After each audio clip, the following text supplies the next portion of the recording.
Welcome to a special episode of the Dr. Molly James Show. This is just in time for Real ID coming out. It's supposed to be launched in just a few weeks. We are blessed to have Twila Brase with us. She's the co-founder of Citizens Council for Health Freedom. And she reached out to me long before this became popular in the media and said, we need to talk about this Real ID thing. So Twila Brase, welcome to the show.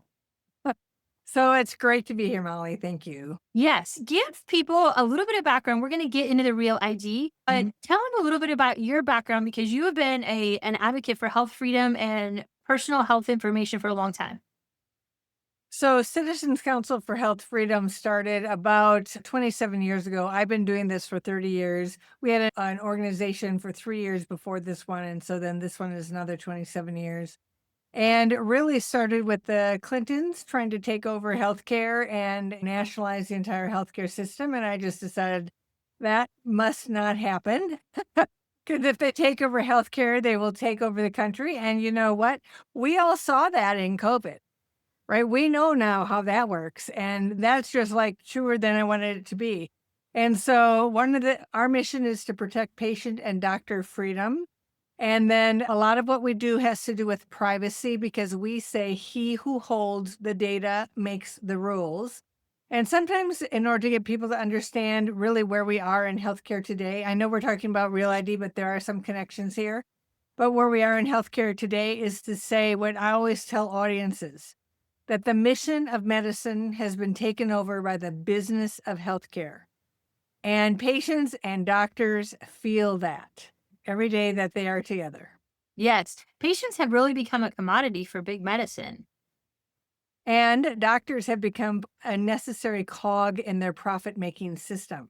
Yeah. So if we didn't have healthcare, we wouldn't need a doctor. And they cannot have profit unless they have doctors and patients. But it doesn't mean that doctors have to feel good. Doctors have to feel like they're being respected for who they are, or patients get better. It just doesn't matter. It's just their profiteering system.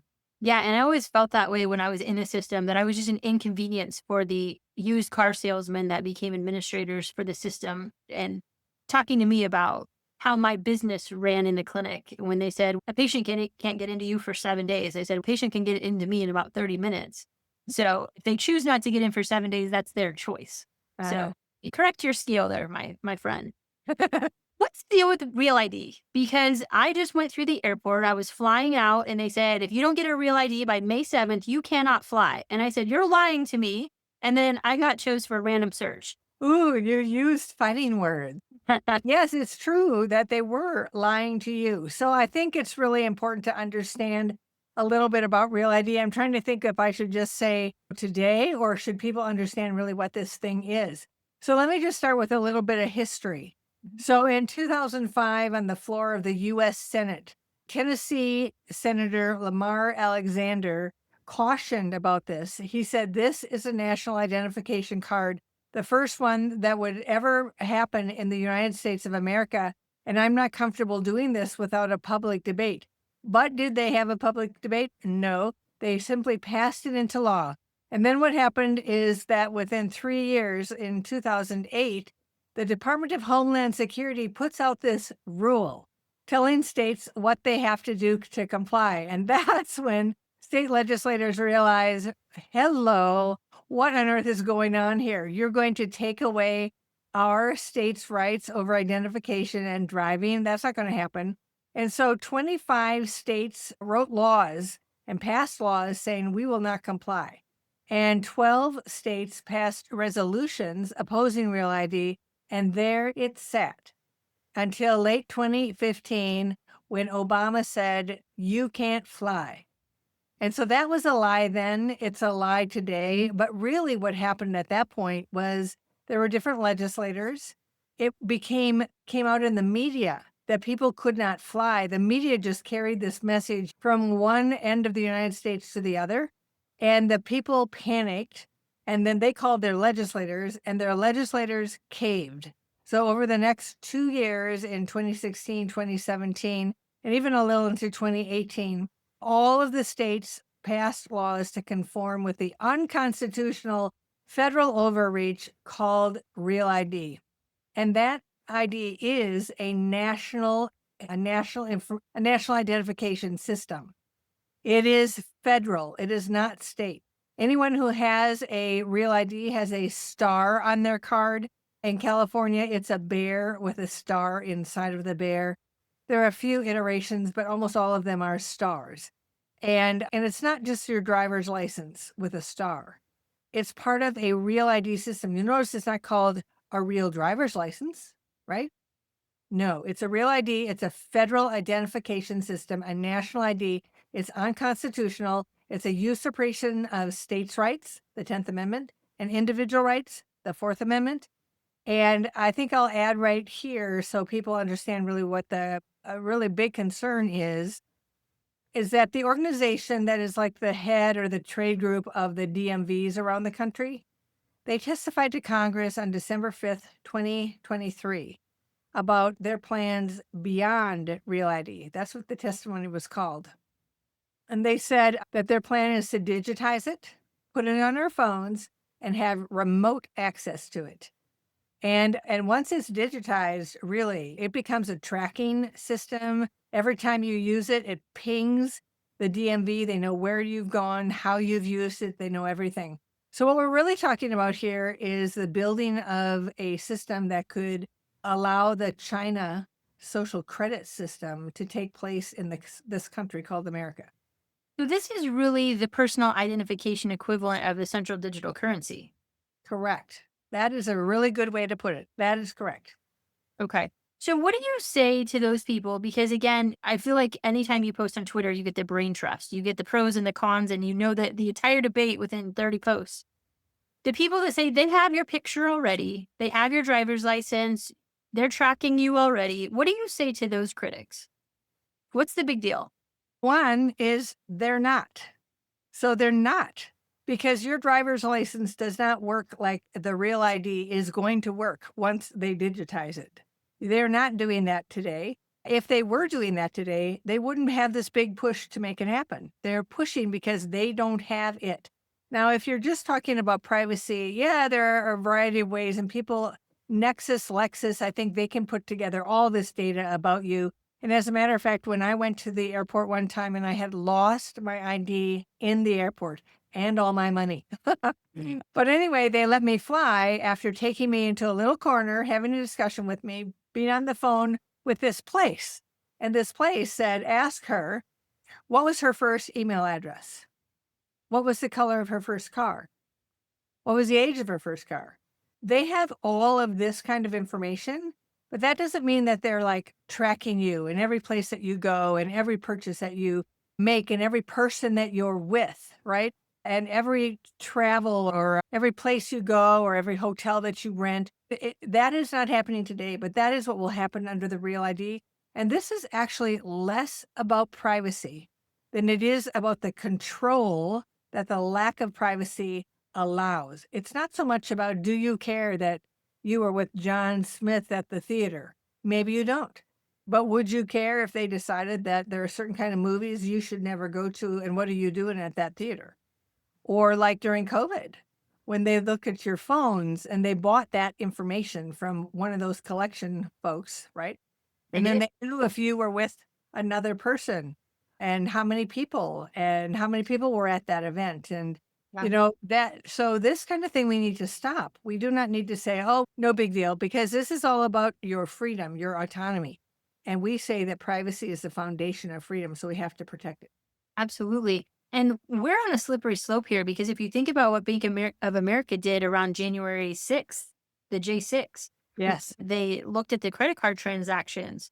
So this is a very slippery slope. If they have this federal ID, then they know exactly who is there and prosecutions can happen. People think that this is way out there. I just want to say in 1997, the governor of Minnesota wanted us all to have a MIN card. So I'm in Minnesota, right? A MIN card. And on that card would be access to your medical records, your phone, your workspace, your bank. All of this stuff was going to be there with one third-party vendor.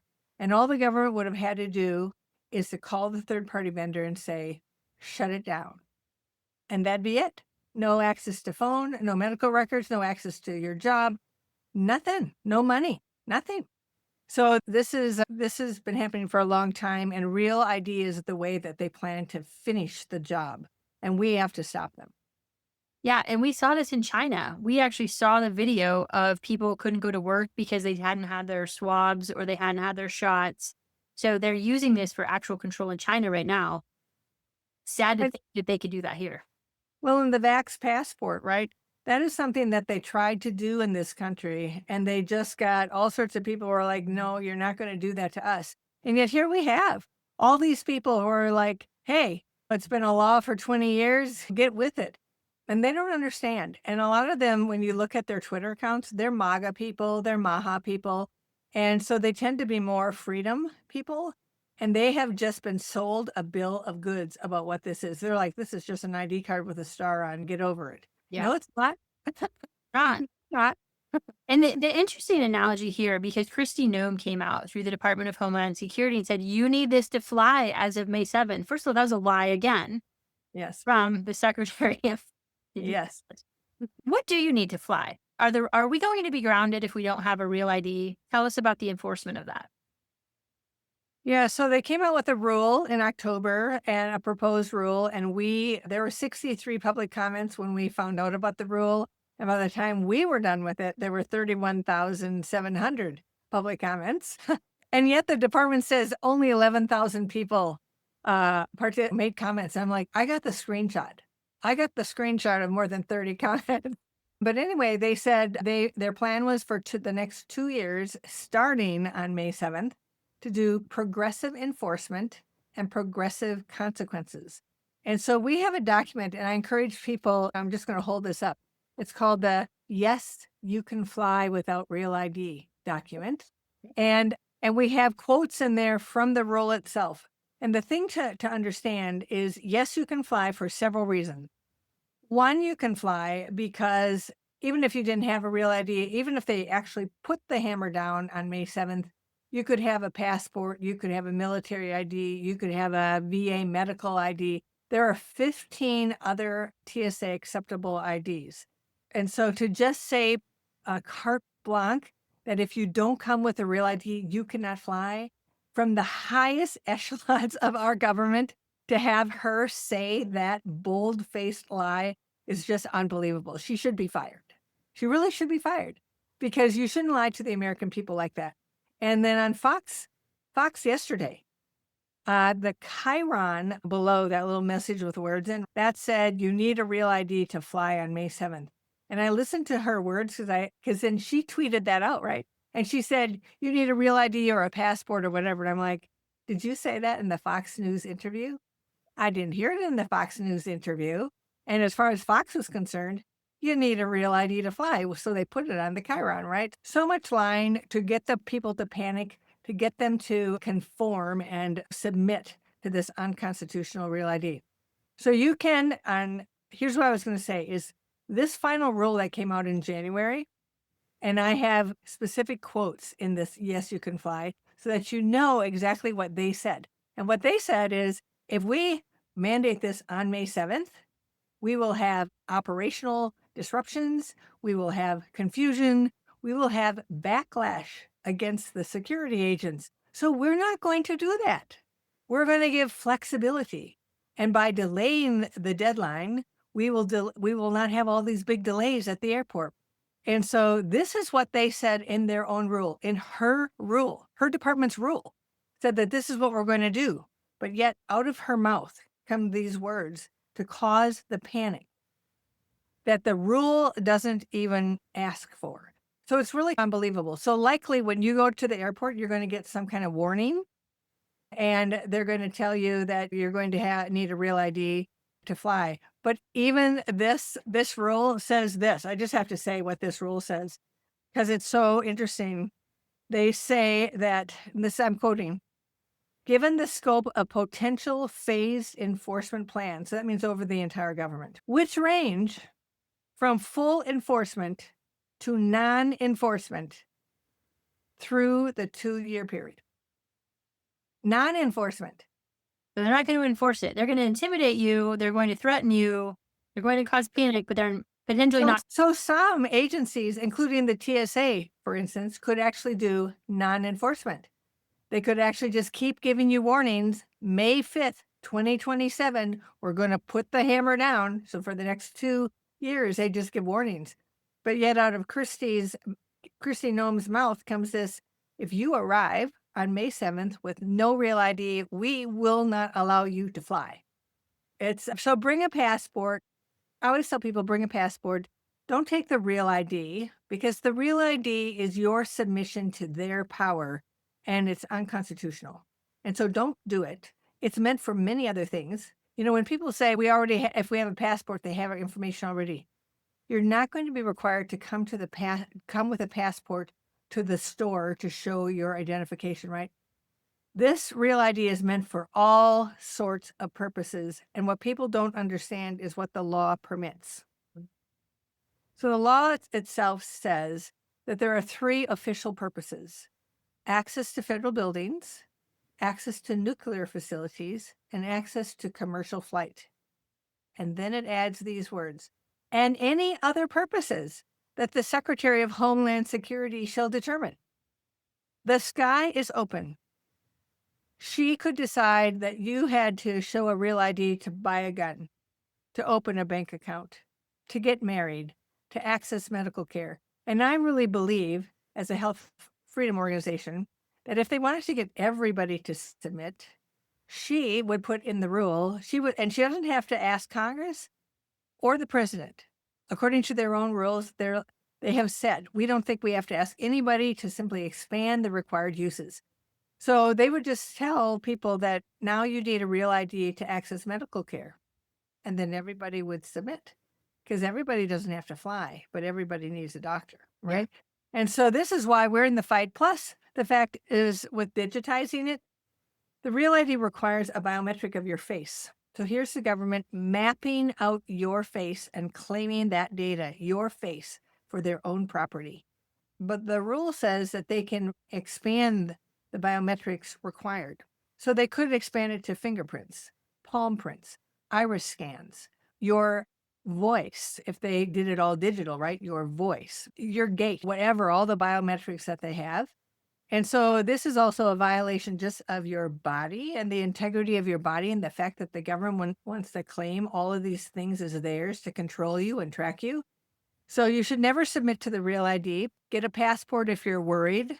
I think this is all a big scare tactic for May 7th to get as many people to get that real ID as possible. And then on May 7th, the TSA is going to say, we're just going to hand out notices. But it will say on the DHS website, Department of Homeland Security, exactly what the TSA is going to do, whatever their enforcement plan is going to be. So I guess we will see. It's going to be utter chaos, because I go to the airport fairly regularly. I have Clear, which some people argue you already have your biometrics. I'm like, that's a private company. So yes, I do. But every time I go, it's a different story. Every time I go, because I declined the photo, I'm like, I just had my photo. I don't need another photo at your booth. And it creates all kinds of havoc. But every single agent tells me something different. Yes. So I can't imagine standardizing this across an entire nation worth of a useless agency. I should say. The TSA in Miami told me that you wouldn't be able to opt out of that camera, which, by the way, They tell me that too all the time. they said on May 7th. And I said, oh, you mean real ID? And I didn't bother to tell them that won't even be real on May 7th. But they said, no, the camera, because they bought all these cameras and people are opting out of them. And it's a waste of money if people don't do this. So they intend to capture everything. Yeah. And we have to opt out and refuse. So some of the interesting critics or parallels to this, it says you and MAGA, you're okay with the real ID, which we're not. Or let me flip that. You want an ID to vote, but you don't want an ID for real ID. So that's some of the criticism from the left, is you're okay with this, but you're not okay with that. So what do you say to those critics? Okay, so voting, like driving, like identification, has always been within the state purview. The states could do this. The fact that states like Minnesota and California are letting illegals get driver's license is a state problem. All we have to do is have a Harris administration, for example, at the federal level, And for them to decide that, oh, illegals can get real IDs too. That's all, right? This is not about, oh, if we have a federal ID, we will solve the problem with illegals. This is about a federal takeover in this country of everyone and every state. And those 37 states that said no because they saw that this was a usurpation of states' rights in the 10th Amendment. It still is. And all it has to do with is an administration. The wonderful thing about 50 states is that the 50 states can check each other, as it were, right? But once you have a federal law and then the administration says, oh, I think we'll let illegals in. Okay, what are you going to do now? Now you're going to pull yourself out of Real ID. You're going to extract yourself from Real ID. The time to fight is now. The time to stop it is now. Twila Brase, you have always brought attention to issues that are really important that we maybe don't know about and don't understand. So I appreciate you breaking that down for me. Any last thoughts regarding people out there who may still be on the fence? Obviously, we're going to say no to real ID. We're going to get a passport. What do you say to people to protect their privacy and their freedom? In this case, one of the things that I would say is tell your state legislator you wanted them to extract you from this federal law.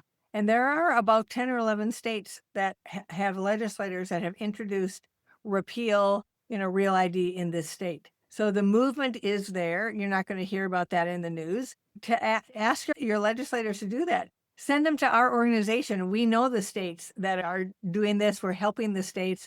Then the other thing this is a really big deal. You see this right here? So it says lose the Real ID. Switch back to freedom. So make the switch. There are 45 states that allow you to have a standard state driver's license. So get your passport, switch back to a standard state driver's license. When they get enough Real ID, they're going to want to flip the switch and suddenly say everybody's got to have it. So don't let them do that. Start flipping back to your standard driver's license and don't let them have this opportunity to pull you into the net and take power over your life and track you, monitor you, make judgments about where you go. Where do you use that card of yours? Where have you been? What are they going to know about where you've been?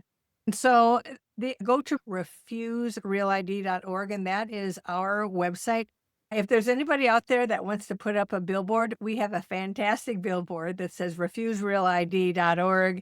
Real ID, national ID threatens freedom. And then we have this wonderful little red triangle at the top that says, you can't fly is a lie. And so our first billboard went up in just east of downtown Dallas.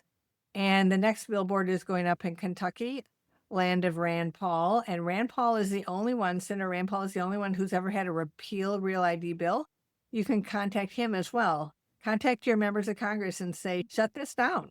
We understand now what this is. Shut it down. And if you want a billboard in your state, we would be more than happy. We're looking for people to fund them, but we'd be more than happy to do the work to get it up. We just need the funds to get it up wherever you'd like it. Thank you so much, Twila. Tell people where they can follow you and find you so that they can stay on top of information that you bring to light every day. Sure. So if you're on X, you can go to my name, Twila Brase, Twila, and you can go to CCH Freedom, CCH Freedom. Those are the Twitter or X handles. And then our website is cchfreedom.org, cchfreedom.org. I know we've got an Instagram too, but I can't remember what it is. We'll tag it in the show notes. So thank you so much, Twila, for being here. And thank you tuning in for this special episode of the Dr. Molly James Show. Catch us next time. We will keep you updated on all the important news that's breaking.